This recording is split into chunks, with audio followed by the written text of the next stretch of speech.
Энэхүү нэвтрүүлгийг Joyce Meyer-ийн үйлчлэлийн хамтрагчид болон түүний найз нар нь эвэнтлэгсэн байна.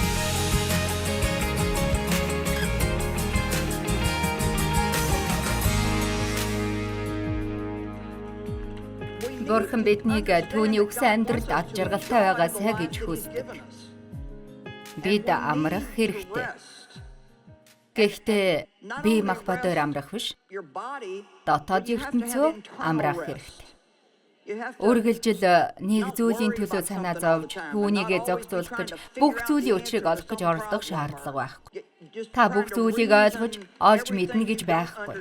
Учир нь Бурхан зөвхөн бүгдийг мэддэг, бүгдийг ойлгодог.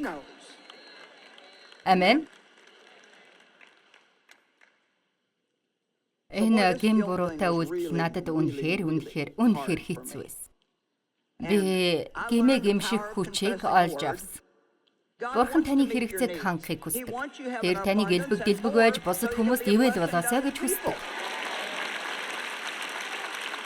Яагаад эртний өхмөл шашин нь Христэд итгэгч хүн бүрийг ядуу, шархалсан, утгагүй амьдралаар уруу харан амьдраасай гэж хүсэж байгааг би ойлгодоггүй. Энэ үнэхээр мунхаг бөгөөд Бурханы хүсэл биш юм. Энэ бол Бурханы хүсэл биш ээ. Есүс Христийн алдраар танд бүх хэрэгцээтэй зүйл тань хангагдах болтугай. Уг танд өгөгдөх болно. Сайн хэмжиж нямбавэ. 11-гээ өрг. Би чамд Тэнгэрийн үүдийг нээж, эвэлүүдээ асгахад хадгалах газар олдохгүй болно. Би хүн адилгүй. Тиймээс бүгд баян болно гэж би хэлээгүй. Гэхдээ Бурхан бүх хэрэгцээг нь хангана гэдэгт би итгэдэг. Амен. Харин энэ шашинлаг тарих угаалдал намайг уурлуулдаг. Учир нь Есүс өөрийн хүмүүст бүгдийг өгөхийн тулд амиа өгсөн юм. Та амьдралдаа сэтгэл хангалуун бай.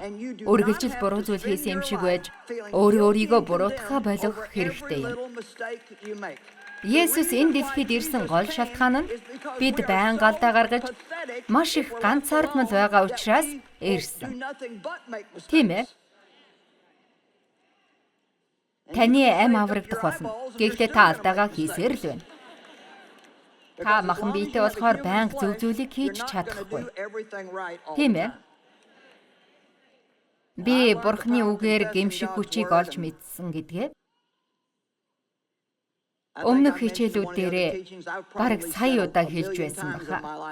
Би Христээр дамжуулан Бурханаар зөвтгөгдсөн. Энэ үг зарим хүнийг уурлуулах л баг. Тэд та өөрийгөө хэн гэж бодовэ гэж магадгүй. Би Христ дотор гэж хэлж байна.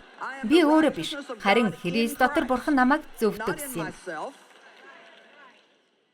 Та энэ үгнээс л ямар ялгаатай байгааг нь олж харж байгаа бах. Би бүх зүйлийг зөв хийдгүй. Гэхдээ би Христ дотор хэн гэдгээ мэднэ. Тэгэхээр би яадаг вэ гэхээр гэм хийвэл уучлаарай гэж хэлдэг. Та намайг уучлаарай. Би эзэнт хайртай учраас түүнийг сэтгэлээрээ унагмааргүй байна. Гэхдээ тэр намайг буруу зүйл хийхээс ч өмнө мэдсэн байдаг нь Бурхан тиймч гайхмаар зүйл биш байдаг. Тэр хизээч үгүй би чамайг ийм зүйл хийнэ гэж бодсонгүй гэж хэлдэггүй.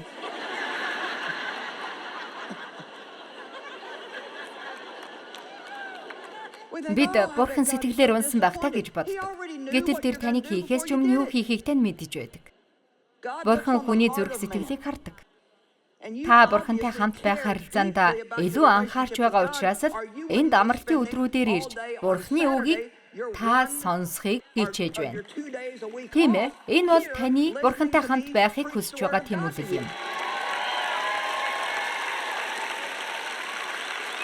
Бурхан зүрх сэтгэлийг хардаг.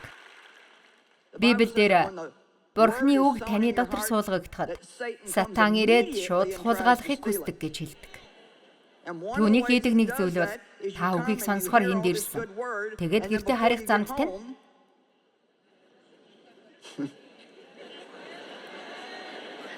Нэг хүн зогсоолоос гарах гээд удаж байгааг хараад л уурлана. Тийм шүү. Эсвэл та хайрын цувралын сүүлийн ангиас болоод маргалдаж магадгүй юм.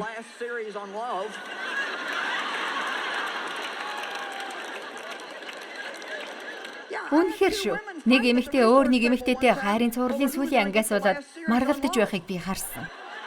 Мэдээж хоёуланд нь хэрэгтэй л байсан баг.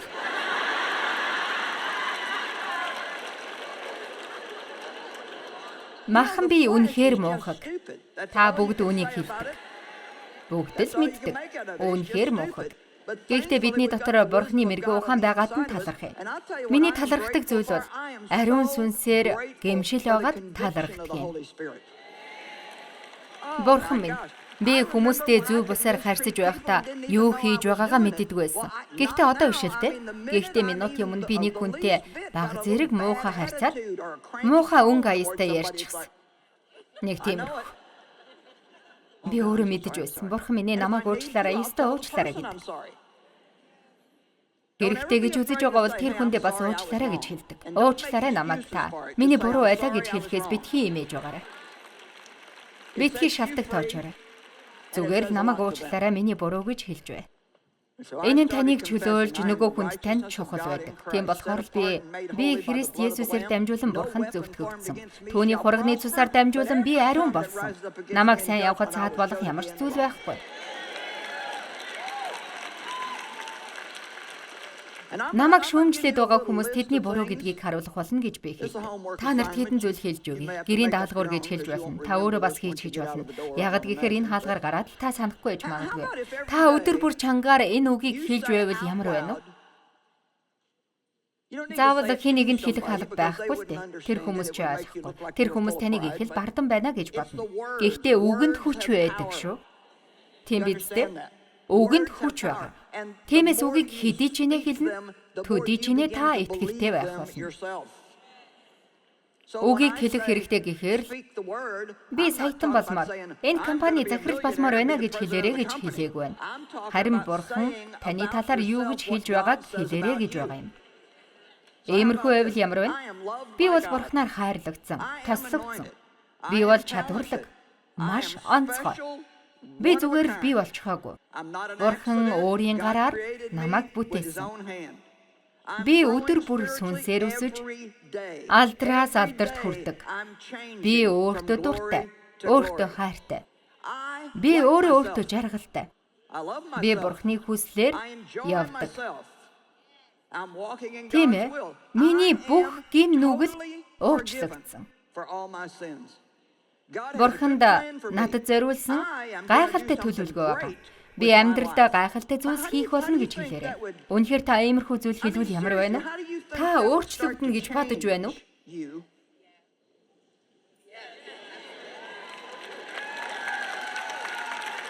Гэхдээ энд байгаа хүмүүсээс цөөхнө нь энийг үйлдэх баг та.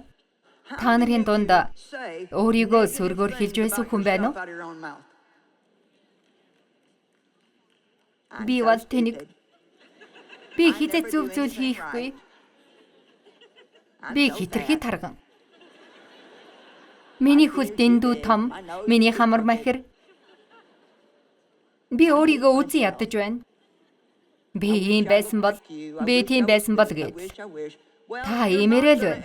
Та өөр хин нэгэн болж чадахгүй. Тиймээс өөртөө дуртай байх хэрэгтэй юм.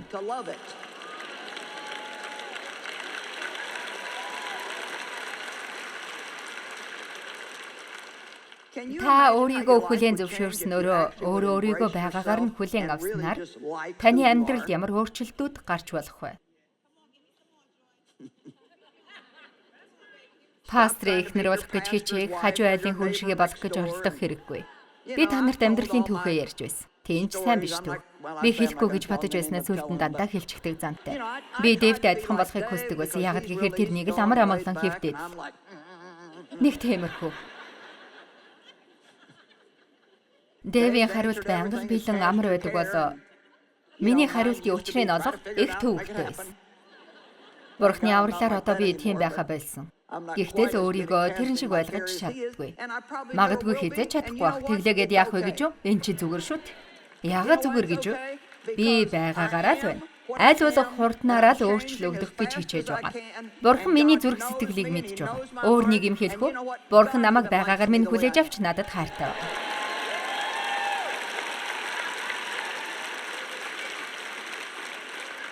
Үнэн дээр энэ чинь л жинхэнэ хайр. Хүнийг байгаагаар нь хүлээж ав. Учир нь тэд өөрсдийн чадхаараа байгаа гэдгийг ойлгох хэрэгтэй юм шүү дээ. Би Дэви хүндэлдэг нэг зүйл нь тэр миний хинэггүй занд дуртай байдаг. Магадгүй би энийг өөрчлөх хэрэгтэй гэж боддог боловч тэр надад хэрэггүй гэдэг. Тэр энэ байдал тэрний дуртай зүйл шиг л байдаг.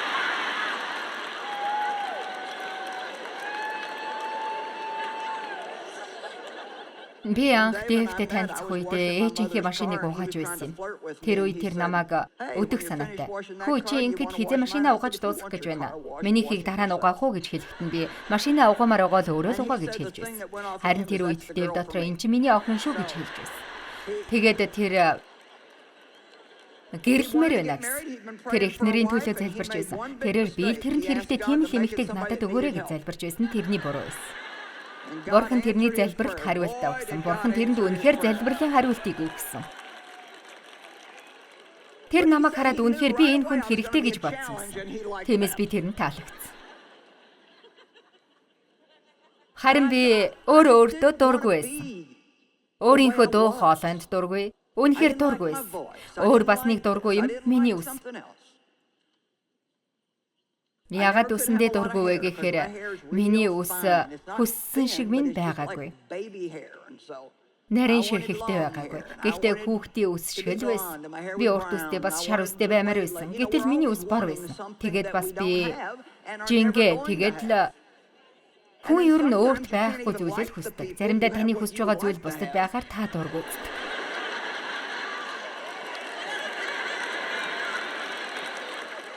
Тийм л үстэй. Туранхай хүмүүс дуртай хүн байна уу? Туранхай хүмүүс заримдаа би 5 цагаас юм идэх марцсан байх шүү дээ гэж хэлэхэд нь дуртай байдгүй. Би бол хүүхдүүдээ нэг газар мартчихж магадгүй. Харин юм идэхээ бол хүлээж мартахгүй шүү.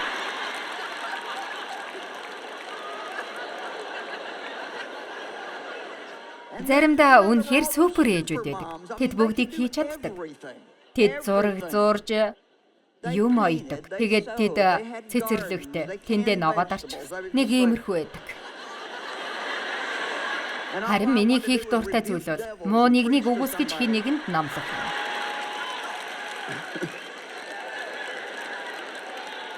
Тийм шүү. Танд л гэж хэлэх зүйл бол та өөртөө тулалцаар ядарч байна уу?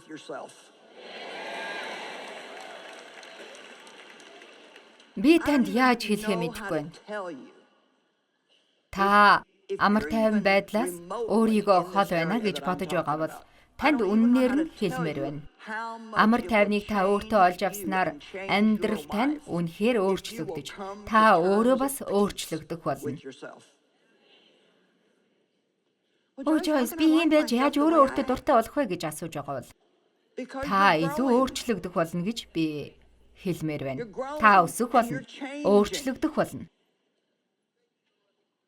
Матай 5:48 тайлбар Библиэлд тийм тэнгэрлэг эцэгчин төгс байдаг шиг та нар мөн төгс бай. Энэ ч бас айхаар ишлэл шүү. Тайлбар Библиэлд оюун бодол болон зан чанараа бурханлаг болгохын тулд илүү сайн өсөж төлөвшөх хэрэгтэй гэж хэлдэг. Өснө гэдэг бол хүрэх хэмжээндээ хүрэх хүртэл өснө гэсэн үг юм. Бурхан таныг ямар байгаасай гэж хүсэж байгаа тэр хэмжээнд та хүрмээр байгаа бол Бурхантай адил болохын тулд өдөр өдрөөр хамгийн сайнаараа байх хэрэгтэй. Та өнөөдөр унаж болгоч маргааш та дахиад босоод хийх хэрэгтэй. Та Бурханы хүслээр явмаар байгаа бол Бурханы таны амьдралд өгсөн зүйлсийг хүлээж авах хэрэгтэй. Та үргэлжил өөрийгөө гин буруутай гэж бодсоор байх юм бол хизээж өсөхгүй шүү дээ. Ийм байдалтай хүн байна уу? Та үргэлжил өөрийгөө гин буруутай гэж бодсоор байх бол хизээж өсөхгүй байх нь тийм үү? Та бол өөрийгөө арин болгохын тулд зүтгэсээр байна. Гэхдээ л алдаа гаргасаар байгаа гэж хэлсэн. Илж Паул алдаа гаргадаг байсан байх нь байна. Та энэ ишлэлийг мэдэж байгаа бах. Филиппой 3:10-14. Ингэхдээ би үхэлд нь түүнтэй адил болсноор түүнийг болон амьдлынх нь хүчийг бас зовлонг нь хуваалцахыг таньж мэдээд өөхөксдийн амьлалд хүрч очмоор байна. Тийм ээ, энд та Христчиг болмоор байгаа бол зарим зовлон туулан гарах болно гэж хэлж байна. Бид өмнөх хичээлдэр энэ талаар ярьж байсан. Би хэдий чиний олж авсандаа эсвэл хэдий чиний төгс болчихсондоо бас харин Христ Есүс юуны төлөө баригдсан түүнийг л барьж авахын тулд мөрддөг. Ах дүү нараа би өөрөө барьж авсан гэж боддоггүй харин хийдэг ганц юм маань ард хамаартаж урдах хөөдөд тэмүүлж. Есүс Христ дотор Бурхны дээшээ чиглэсэн дуудлагын шагналын төлөө барай өөрт урагшилдаг.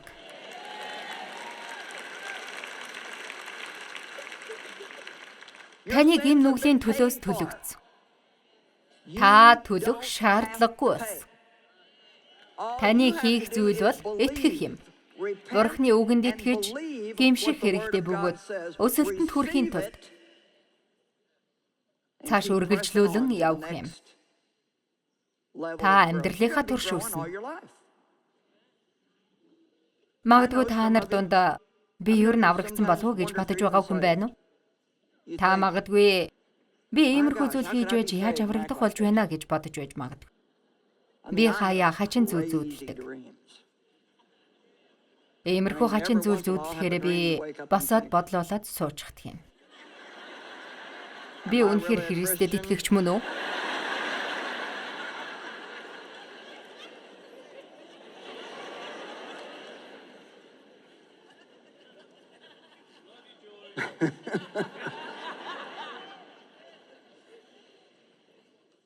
Паул итгэлийн алхам хийж хийсэн алдаагаа мартсан.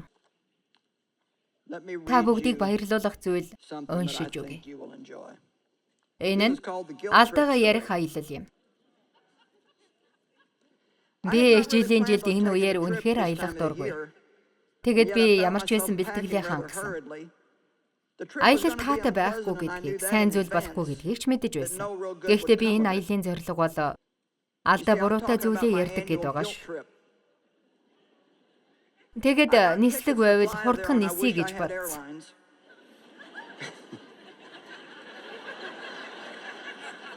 Үнэхээр богинохон нислэг байсан. Би ачаагаа аваад шалгалт өгөх хэрэггүй учраас өөрөө аваад орсон. Би маш олон юм бодон байж ачаагаа жинлүүлээд нислэгийн гудамаар ортол хинч мэдлсэнгүйд нь би олон улсын нисэх буудал байж харамсалтай юм атаа гэж бодсон. Би яагаад олон улсын нислэгийн буудал гэсэн бэ гэвэл энэ жижиг хотод дэлхийн олон газраас олон хүмүүс ирдэг. Би бүр сүүлийнх нь буудал захиалгаа өгсөн шүү. Тэгсэн чинь жил бүрийн энэ үе чухал үйл явдал болдог болохоор энэ газар зочид их ирдэг болохыг мэдсэн. Тэгээд би ч бас баяртай очсон байсан. Би тэр онцгой баярыг алгасхийг хүсээгүй. Тэнд хотын бүх хүнтэй болон удирдах байгаа хүмүүс нь цуглардаг. Юуны түрүүн заавал очих ёстой гэж өөрсдийгөө бодсон гэр бүлүүд цуглардаг. Тийм байх ёстой, ингэх ёстой. Тэгээд гэр бүлэрээ хүмүүс ирцгээс. Би ч бас ийм зүйлээс хоцрох дургүй. Мэдээж хэрэг боломжийг ашиглаад оролцохгүй бол хайрын боломжоо алдна. Өчигдөрч олон гэр бүлүүд байсан. Олон гэр бүл тэнд очсон бөгөөд гэхдээ олонх нь гунигтай түүх хуваалцахаар ирсэн байсан. Биелээгүй мөрөөдлүүдээ биелүүлэхийн тулд алдаагаа ил гаргадаг. Тэдний гол хийдэг зүйл бол тэд амьдралдаа алдсан зүйлээрээ шалтак тоочж биднэр алдаагаа зөвтгүүлэх гэдэг байсан. Хүмүүс алга ташиж байгаа нь бид таныг буруутгахгүйч тусалж чадахгүй гэсэн утгатай байдаг. Та нар энэ талаар сонирхож түүхүүд сонсомоор байгаа бол алдаагаа ярих аялал гээд онлайнаар хайгаад үзээрэй. Бүр нэртэйгээ гараад ирнэ. Хэрв түүхээрээ хүмүүсийг татаж чадвал биелээгүй мөрөөдөл нь биелэх болно гэж л бодоод байгаа. Би зарим хэсгийг та нартай хуваалцлаа. Урт түүхийг богинуулгаж эхлээд байгаа юм. Энэ үдшилтэд очих нь надад үнэхээр дарамттай, ямар ч ашиг тусгүй санагдаж байсан. Тэгээд би урдийнхшගේ хүмүүсийн өмнөх амьдралын түүхийг сонсоод дарамттай байсан болохоор энэ өрөвдмөр үдшилтэд очих хэрэггүй юм байна гэж бодсон. Тэнд очих хэрэггүй гэдгээ ойлгосон. Би заавал дарамтанд орох албагүй. Тэгээд Надад би өчигдрийг өөрчилж чадахгүй. Гэхдээ өнөөдрийг гайхалтай болгох хүч надад байгаа шүү гэсэн бодол орж ирсэн.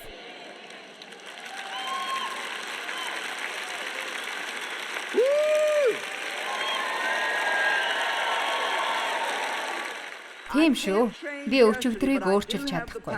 Гэхдээ өнөөдрийг гайхалтай болгох хүч надад бий. Би баяр хөөртэй, аз жаргалтай байж урмаар тэтгэгдэх ёстой. Үүнийг олж мэдснээр би тэр хотод очсондоо харамсч хурдхан шиг өөр тийшээ явсан. Би өнгөрсөндөө хийсэн бүх алдаандаа харамсж байна уу? Тийм ээ. Гэхдээ хийсэн алдаагаа буцаж очиад засах ямар ч боломжгүй. Та энэ гимшлийн аялал хийдэг хот руу очих гэж байгаа бол бүх захиалгаа цуцлаарай. Иймэрхүү аялал хийхийн оронд бүх зүйлээ дахин шинээр эхлээрэй. Би тэнд байнгын оршин суугч болсондоо дуртай байгаа. Миний хөршүүд болон би ч өөрөө өөрийгөө уучлаад шинээр эхэлсэн байгаа.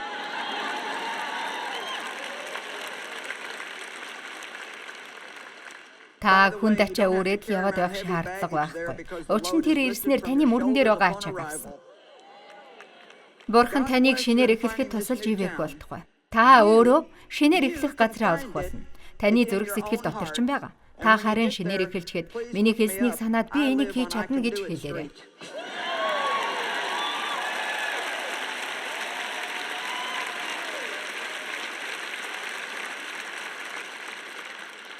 Итгэлийн алхам хийхээс битгий юм ээ. Энийг би үнэхээр хийх гэж юу? Би хийж эхлээд л 2-3 хоногоос нь алдаад эхлүүл яах вэ? Би үнэхээр уучлагдаад явж болох юм гэж юу? Би уучраа олохгүй л яах вэ? Та тэр цуснд үнэхээр баттайгаар итгээрэй. Би дахин хэлье. Та тэр цуснд үнэхээр баттайгаар итгээрэй.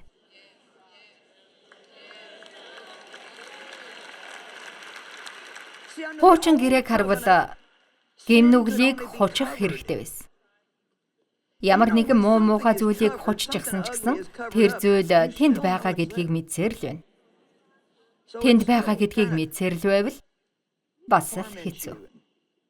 Тэ нэгэн хуцсан эмийг аваад харчихвэ гэсэн айдастай байна. Харин шинэ гэрээгээр гэмнүгэл хучигдаагүй. Харин бүрэн алга болсон. Бүгд бүр мөсөн угаагдаж алга болсон. Ямар ч ор мөр үлдэхгүйгээр гэмгүй болсон. Бухын эсвэл ямааны цусаар хучдаг байсан бол Есүсийн цусаар дамжуулан бидний гэмнүгэл ямар ч толбгүйгээр бүр мөсөн арилсан. Нэгэн хуучны шүлгэнд гэмнүглийн толбыг арилгасан гэж гардаг. Та нар миний юу гэж хэлэх гээд байгааг ойлгосон баг.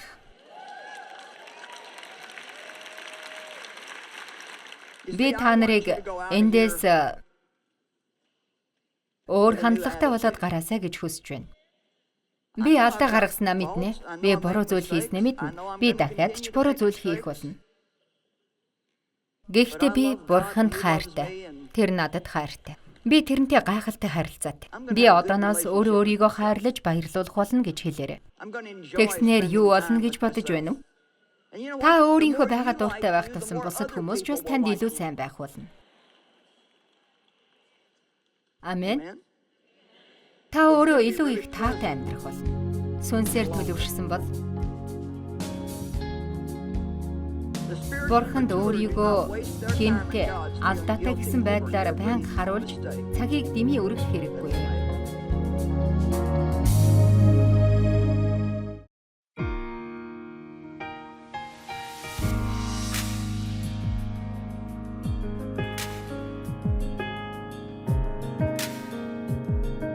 Энэхүү нэвтрүүлгийг Joyce